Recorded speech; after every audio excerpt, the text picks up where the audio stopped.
want to dive into the automotive space a little bit, because we're talking about, like company involvement and investment, and I think the automotive space is a little less straightforward when it comes to open source, just because of like how strict that industry segment is, and it's not just like requirements, but safety perspective. Like, cars are on the road, accidents happen no matter what. And then we all know what happens when accidents happen. It can go really, really bad.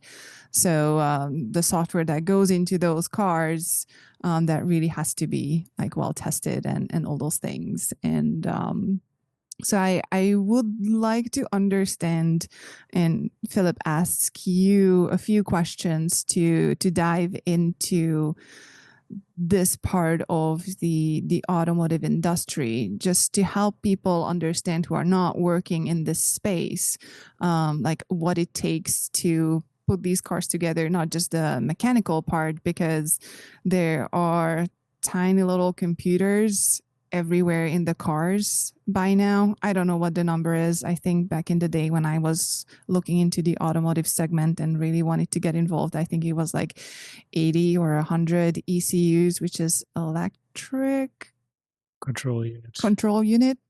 All right, I still remember. So I think it was 80 or 100, and I'm pretty sure that the number just went even further up. Can you share just a little bit, like a high level overview of like what the safety regulations look like when it comes to putting software in a car, and like how the space is standardized? Because I assume that it is standardized to some level. Yeah. So there's one standard for the safety parts, which is in ISO 26262. This is the number for safety of road vehicles. Interesting enough, there's a second edition now, which includes also motorcycles and trucks. The original one was just for passenger cars, which is an interesting observation on this. And it basically describes the different safety integrity level. The lowest, which is not a safety level, is like a quality management or quality managed level. And this would mean that you have a certain rigor on your processes and your quality already in working without that it's even become safety relevant. And the standard asks that you should show how you have a quality management system in place in your company. So what people often do is to have an ISO 9001 certification, which is like a part of it, but it's the lowest hanging fruit for doing so. Typically then things like CMMI comes in for the maturity level on processes. And what more and more is asked also in automotive SPICE process. And the automotive SPICE process really strongly goes along the V model. You have to do requirements, architectural design, detailed design, which ends up in the implementation. And this is what down the V, then up the V, you have to do always a proper testing, verification, validation.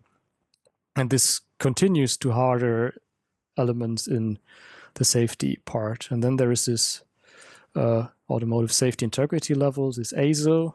There's also an industry part, which is then the ZIL, like safety integrity level. But the ASIL ranges from A to D. D is the highest level, and A is the lowest level. While I would normally cluster in A and B and C and D. So if you can do an A, you're almost in a good way to do a B.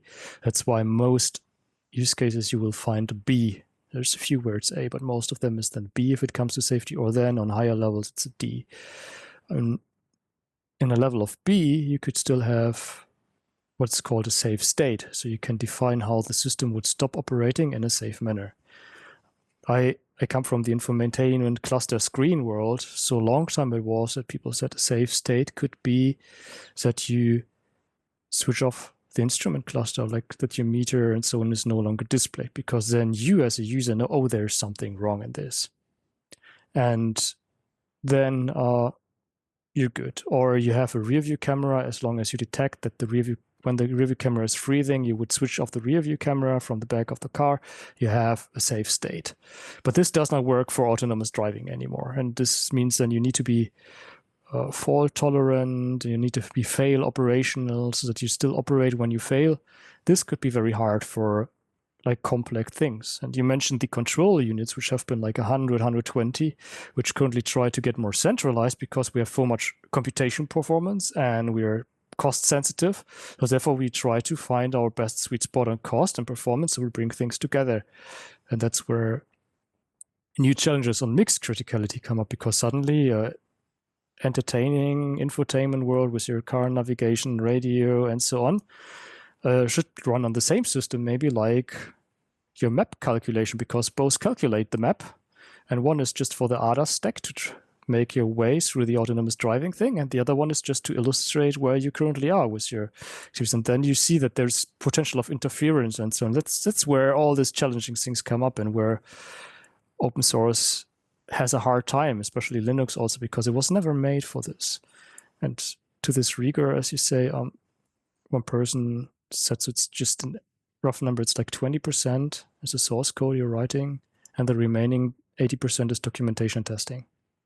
So it's all around this. And what we had for our Linux devices, like from automotive requirements, something is not even safety or quality, it's just experience part, where the things that you need to have the display and everything running up in 2 seconds. So 2 seconds was a typical from ignition to seeing something on the screen.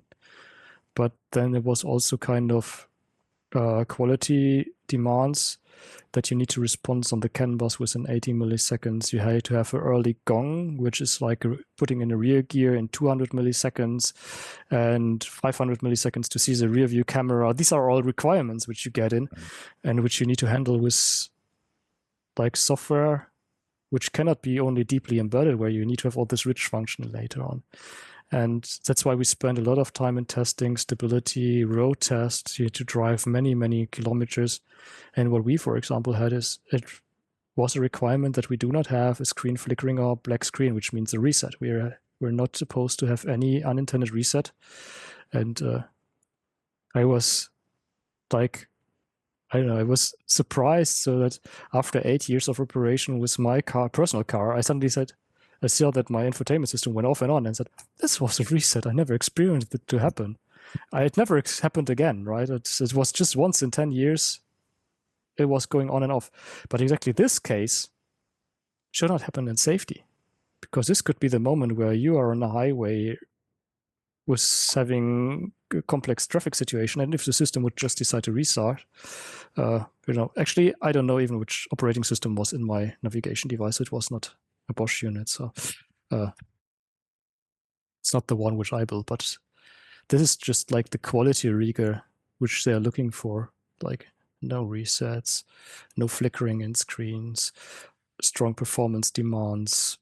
We were testing hundreds and thousands of CDs and mass storage devices with broken MP3s, even things which are not according to the standard, just to see that the system still works. And this is where the entry criteria for automotive comes in before you reach the safety part.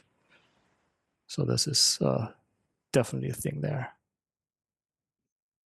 I mean, as someone who drives cars, like whenever the dashboard, or not the dashboard, but that display that has the map on or something, it like resets or flickers. Sometimes the connection to my phone somehow doesn't seem to be 100%.